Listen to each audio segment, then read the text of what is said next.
Madam మీరు ఒక అడ్వకేట్గా ఉన్నారు, దానికి తోడు బీజేపీ అధికార ప్రతినిధిగా మీరు కొనసాగుతూ ఉన్నారు. సో మీ అంతర్గత కొట్టాటల వల్ల కార్యకర్తలు బలవుతూ ఉన్నారు. సో లీగల్ పాయింట్స్తో పాటు పొలిటికల్ పాయింట్స్ ఏమైనా చెప్పదలుచుకురా మీ పార్టీలో ఉన్న కీలక నేతలు?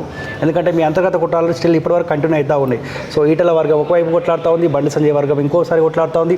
ఏ కొట్లాటలో ఆ ఇద్దరు నాయకులు పెట్టుకున్నారో సో ఆ ఇద్దరు నాయకులు ఓడిపోయిన పరిస్థితి కనిపిస్తూ ఉంది కదా. వాస్తవాలు మాట్లాడుకుంటే ఈ ఓవరాల్ ఈ ఎపిసోడ్లో కార్యకర్తలు జెండాను మోస్తున్న కార్యకర్తలు ఆగమవుతలేరా? అది అంటే ఎప్పుడైనా ఇంటర్నల్ అంటే భారతీయ జనతా పార్టీలో కాంగ్రెస్ సిద్ధాంతాలు ఎప్పుడు రాలేవు, కానీ ఈ ఇంటర్నల్ ఇష్యూస్ వలన పార్టీ ఖచ్చితంగా ప్రాబ్లమాటిక్ అవుతుంది. సో కార్యకర్తలు ఎస్పెషలీ నాకు అదే బాధ అనిపిస్తుంది, కార్యకర్తలు దాంట్లో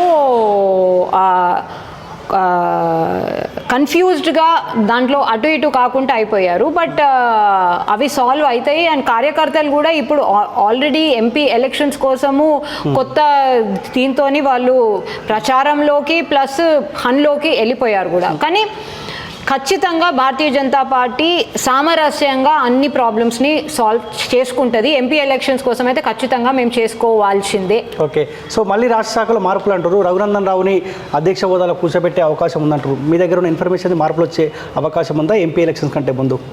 అంటే సెంట్రల్ టీమ్ మారవాలనుకుంటే అది వాళ్ళ ఇది, కానీ నాకు ఆ ఇన్ఫర్మేషన్ మార్పులు రావాల్సిన అవసరం ఉందా?